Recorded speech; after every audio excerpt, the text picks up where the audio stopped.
YouTubers, this is TG Graphics here with the deck profile. This is on my vampires. One of my favorite decks I've ever been able to build because there's so many different variants when it comes to zombies, because you got zombie mills, you got zombie synchro, you got zombie beatdowns, and then you got vampires, at least the ones I can think of, zombie OTKs, stuff like that, and for some reason vampires have always caught my eye, and I've always wondered why. And I didn't really want to build the deck until I pulled this. I pulled the Vampire Braum out of the Megatins, and I told myself, you know what? I have to build the deck now, because just because of this card, it made me want to learn more about the deck, And ever since then, I've really wanted to learn how to play it. So I built it together, took it to locals, and came in first. So I was like, you know what? That just tells me that this is my kind of deck, that I gotta stick with it, So let's get straight to it, okay?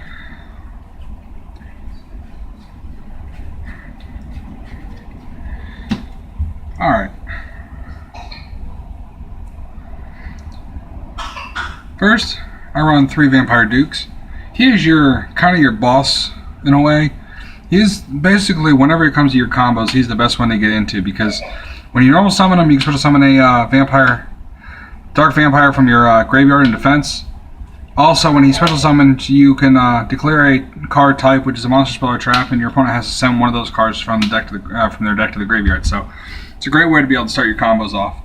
The next card is a card that a lot of people only run one of if they run it. But personally, I like this card way too much to say no, just because of the effect alone, which is Vampire Vamp. A lot of people don't like her. I think, for one, she has incredible look.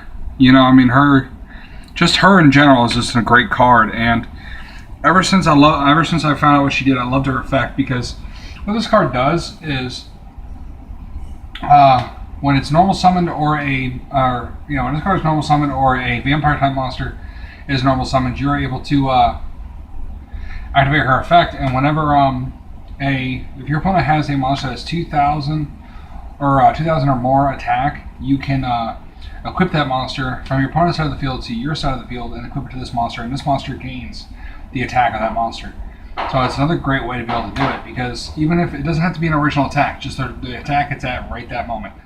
And that's one of my main reasons why I like this card so much, because that, and then if this card gets destroyed by anything, it's special summon the next turn when it's equipped with something. So it's just an extremely powerful card, and it's a lot of fun to play as well. So next, most people that I've seen run 3. I don't really see why you need 3 when there's so many combos you can pull off with this card, which is Vampire Sorcerer. He's another really good card in this deck.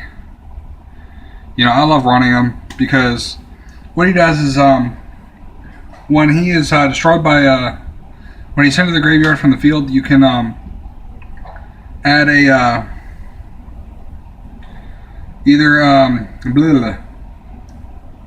you can add a dark vampire type monster or a vampire spell or trap card from your deck to your hand. And whenever he's in the graveyard, you can banish him to normal summon a vampire monster without attributing. So it's very, very helpful in a lot of combos. So he's very, very helpful. Another card a lot of people only run one as is Vampire Grace. I love running her at 2 because I love running her combos, and it's an easy way to make rank 6s all day long. And that's why I like her so much, because what you can do with her is if they got in the graveyard, you can activate Mizuki's effect, special summon a vampire monster, and then once it's summoned, you can special summon both these to the field, and there's your rank 6 right there, So it's a great way to be able to start off. For the rest of the zombies, I run 1 Shadow Vampire. A lot of people run 2 or 3 of him. I like him at 1, just because he's a great effect. The only thing I don't like about him is when his effect goes off. You can't switch to summon him for 1 from your deck also, but also it's because when he's normal summoned, he special summons a dark vampire type monster from your hand or deck, except for himself. But if you do that, it's the only monster that can attack that turn. So there really is no point in doing it. I don't like that idea. I just think it kind of ruins the combos. And the last zombie I run, or vampire I mean, is Vampire Lord. I think he's a great card. A lot of people don't like him anymore just because everybody thinks you need him only for Vampire Genesis. But I like him mainly just because of his effect, which does the exact same thing as Vampire Duke. The only difference is you got to do inflict damage, so it's a level 5, so it makes it more consistent for me. For the rest of the zombies, I run, for a couple of tech cards, I run 2 Pyramid Turtles, just to be able to get your Sorcerer or Duke on the field to special summon him, get his effects off. It's another way to do it. 2 Mizuki, which is kind of standard. I run 1 Zombie Master and 1 Goblin Zombie, just to be able to get stuff to my hand and be able to special summon them pretty quickly. So that's pretty good. For some reason, every zombie deck I build has to have this card in it, which is Endless Decay. It's a 5 for 1 in this deck, so it's very good in that situation. And whenever you're starting to run low, your opponent's starting to whoop your ass or something like that, you can special summon him if you got 2,000 or less life points left. And also, when his effect goes off, you can have it to where he gains his attack is equal to your half of your opponent's life points. So if you get him close to the beginning of the game, it's really powerful. But if you don't, you get him late game, it's kind of shitty. But he's still very helpful in this situation. For the last of the monsters, I run 1 Darkroom Dragon, just because this deck is so it manipulates the graveyard so much that you're able to pull him off really quickly and be able to wipe out the field real quick, and then just keep running over for the last couple of life points that your opponent's got left. So it's very, very helpful. That's it for the monsters. For the spells, I run 3 Vampire Kingdoms. This is your main card you want to get into when it comes to spells, because this is how your combos start right here. Because what this card does is, for one, all zombie type monsters gain 500 attack during the damage calculation only, and also once per turn, when a card is sent from your opponent's deck to the graveyard, target 1 card on the field, destroy it, and then send 1 Dark Vampire monster from your hand or deck to the graveyard. And it's very easy way to be able to set up your graveyard the way you'd like, as well as destroying stuff on your opponent's side of the field as well. So it's very, very helpful. 1 card a lot of people don't run anymore, or if they do, they run 1 or 2, which is Book of Life. To me, you gotta be able to special summon a lot in this deck, and that's kind of the idea of the combos, to be able to get them off. So I run 3. Also, you can manipulate your opponent's graveyard in the process, so it's very, very helpful.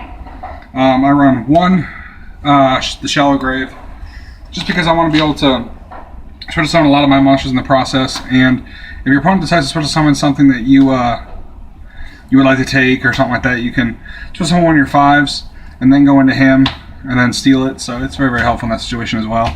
And 1 Pot of Duality, just a little bit of a consistency. 1 Foolish Burial, and last but not least, 1 Burial from a different dimension, just to be able to manipulate your graveyard some more.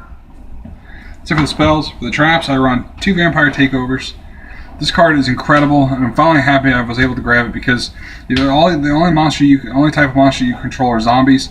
You can activate this card and activate a Vampire Kingdom directly from your deck if you do not have one already on the field, and then as well as you can special summon a Dark Vampire monster from your graveyard and face-up defense. So it's very, very helpful in the situation as well. I run 2 Magic Cylinder just to stop my opponent once in a while whenever I need it. I run 2 Breakthrough Skill just to stop my opponent's effects when I need to. And I run 2 Call the Haunted for the same reason. I just gotta continuously be able to special summon. And for the 1-ofs, I run 1 Compulse and 1 Solemn Warning. Except for the main deck. For the extra deck, it's 13 cards for now. I have a couple more cards in the mail coming in for this deck, so which I'll explain to you guys in a little bit. But let's get started. I run 2 Vampire Brahms. Crimson Knight Vampire Brahm. He's my main go-to guy when it comes to this deck, just because of his effect. For 1, he's a 2,500 beater, 3,000 whenever you got the field spell, and all you need is 2 level 5 zombies. So he's not hard to pull off at all. As well as I love his effect, because whenever you can detach from him, steal 1 of your opponent's monsters, and basically just wreak havoc with it. So it's a lot of fun. For the rest of the 5s, I run 1 Shark Fortress and 1 number 14 Greedy Samaria. I think that's how you pronounce it. I'm not really sure. It just came out in Return of the Blank, and I like this card a lot, because for 1, if your opponent decides to activate any kind of cards that would give me effect damage, your opponent would take the effect damage instead. As well as if you're going against a defense deck, bring this out and attack 1 of your opponent's defense position monsters, and if it's destroyed, you can detach from him and destroy all his defense position monsters on your opponent's side of the field. So it's very, very helpful. For the 4s, obviously I run a Lavalval Chain. This deck it needs it. 1 Abyss Dweller, just in case. 1 Heartland Draco, just in case I need to get that last couple of points and I can't get over anything. So it's very helpful. 1 Maze Stroke, just to manipulate the field a little bit more. 1 Diamond Dire.